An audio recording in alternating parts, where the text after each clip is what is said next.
So in this video I'm going to be talking about how to polish epoxy. Quick disclaimer, this is more about how I polish epoxy. Now I'm by no means perfect at polishing, but what I can say is that I once was terrible at it. So that means I've improved. So I've learned some things along the way, so I'm going to share them with you. Hopefully you find some of this information helpful, and if you have any information that's helpful and that can help me, I would love to hear it. Positive, negative feedback, please just drop it. My polishes are not good, they still have a long way to go, but they are better and they're getting better. Now this is going to be more surfboard related, but I'm sure there's going to be techniques you can apply to just general use of epoxy. So we're going to start off with the rough sand. So I've heard this process being called sand coats, hot coats, different sort of things. So just to keep things clear, I've just laminated the board and I've painted on some resin to fill in the laminate. So during this sand, the main focus is to get the board as flat as possible. And there are two things to bear in mind whilst trying to do this. The first and the most obvious thing is keeping your sanding pad flat. If you angle the pad, you'll end up with divots and bumps all the way along the board, and that is just not good. So you want to make sure you're comfortable holding that pad and you're keeping the pad as flat as possible. Now something that will help with this is using a really rough sandpaper. At this stage I use a 40 grit sandpaper. Now using sandpaper this course makes the job a lot easier, but it also makes it potentially a lot more difficult. Any high spots are taken down a lot quicker and you end up with a flatter board. But if you do angle the pad, you make a big divot. But to compensate for that because the sandpaper is so coarse, you don't have to lean into it so much. You can really let the sandpaper just do the work. And it is definitely easier to keep the sanding pad flat when you've got a nice fresh sandpaper on there. Just something to look out for after you're done with your sand. You should have a nice even scratch pattern all the way through, and this just shows if you've kept the pad flat. If you see any deeper scratches, you probably just tilted the pad a little bit. It's not a problem, it's just a good sign that you're going to get a nice flat finish. Also with the rough sandpaper, it allows the resin something to key into when you do your next gloss coat. So you end up with a better bond because you have more scratches to key into. If you go too smooth on the rough sand, you do tend to get more fish eyes in the gloss coat, but a deeper cut in the sandpaper really allows the resin to bond. Now we've got the board sanded, let's gloss her up. But my main tip for the gloss coats is temperature. Now this might be different for everyone, but my personal experience, I found if I keep everything at about 25 degrees, that's when I get the best gloss coat. If I go any colder than that, the resin is a lot more viscous and it doesn't seem to settle out quite as well. If I go hotter, the resin is too viscous and I seem to get more fish eyes. Now we're ready to start the polish. First top tip is a window cleaner. Now this might be different depending on what kind of resin you use. We use Entropy CLR laminating resin, and one of the reps told us the window cleaner works best, and it does. What it does, it takes the stickiness out of the gloss coat. So if you hit the gloss coat straight away with the sander, just the pads just get gummed up and they just go all sticky and horrible. I don't know how it works, but the window cleaner just stops your pads from clogging up. It cleans up, I don't know what the stuff is,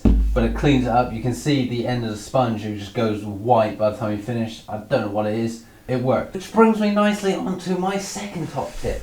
Now just this tip alone will transform your polishes, and that is simply keep your pads clean. Now whatever that sticky horrible stuff is, it seems to kind of collect on the bottom of the pad and that can leave big scratches in your polish. So definitely at the early stages of the sand, keeping those pads clean is vital. Just an air hose, blow off the pads, sand a bit, blow off the pads, keep the pads clean. Straight away it'll just transform your polish. With this first sand I'm hitting it with a 240 grit pad and I'm just taking away all the shiny spots, making it all dull. Now you don't want to over sand it because you'll end up with sand throughs, but you also want to make sure it is thoroughly sanded and there aren't any shiny spots. If you don't sand down enough at this stage, you kind of end up with like little wobbly lines. Again, I don't know what it is, but you kind of need to sand past it and really sand into the resin before you start polishing it up. Another quick little tip is knowing your sanding pads. So I only really use 3 sanding pads when I'm polishing. A hard pad to go over the fin box and the tail edge, and a medium pad to go over any little lumps and bumps, and then a soft pad I do most of the polishing with. And you have a good idea of what scratches your pads leave,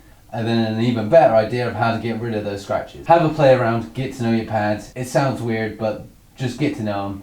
Buy them dinner, take them out for a drink, get to know them, know which spots they can get to, learn your pads. So once you're done with 240, you can just whip over the whole board with 400 grit. This is nice and easy, very simple. Just keep the pads clean. It's difficult to see the 240 scratches when they're blended with a 400 grit, but just go over the board as best you can and keep an eye out for those little wavy lines. Now moving on to the 800 grit. So an 800 grit finish leaves a little bit of a sheen on the board, and you can just about start to see the scratches coming through. And at this stage is it's the easiest time to get rid of those scratches. I find the 800 grit scratches come out fairly easy, so focusing on the 800 and getting a good finish with the 800 will make the polish a lot better. At this point, there's two ways of getting rid of the scratches. You can either slap on a fresh pad and just hit it with 800 grit until it goes away, or you can even jump back to the 400 grit to get the scratches out. I've had some polishes last ages at this stage, just jumping back and forth from 400 to 800, 400 to 800. But it's an awful lot easier to do it at this stage than just after you polish the board. Once you've gone through that, you're on to 1000 grit. This is very straightforward. The 800 grit scratches seem to come out fairly easy. You're starting to get more of a shine back from the board, so again, it's even easier to kind of see the scratches. So again, at this stage, if you have to, go back to 400 grit. Don't be afraid of going back to 400 grit. It's easier to do it now than it will be later. Now from here, you can move on to a 2000 grit, 3000 grit, work your way up. But for me, I've not really found it sort of beneficial. There's not like a noticeable difference. But if you want to go to 2000 grit, go nuts. So now we're finally on to polishing. So for polishing, I use two cutting compounds. The first one is a fairly heavy cutting compound, and then the last one just a finishing compound. So I tend to work in little small areas, tends to be about the width of my shoulders, so I can just kind of go back and forth and just work in small areas at a time, break it down, doing the heavy cut first, then going over with the final finish.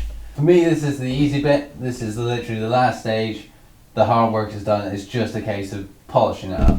Don't be too sharp with the compound. I've sometimes used a little bit, not quite enough, and just have to rebuff over it. But you want a good amount. You don't want to get obviously too much, but there's a bit of a balance. But just make sure you have plenty of compound and just buff it up. And that is it. That is how to polish a surfboard.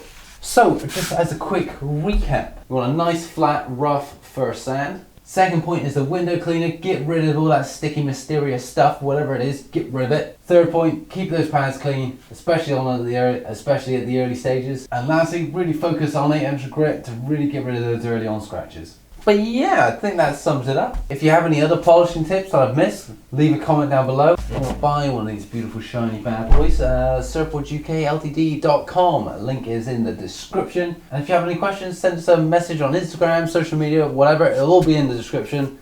And that's it. All done. Skaboosh.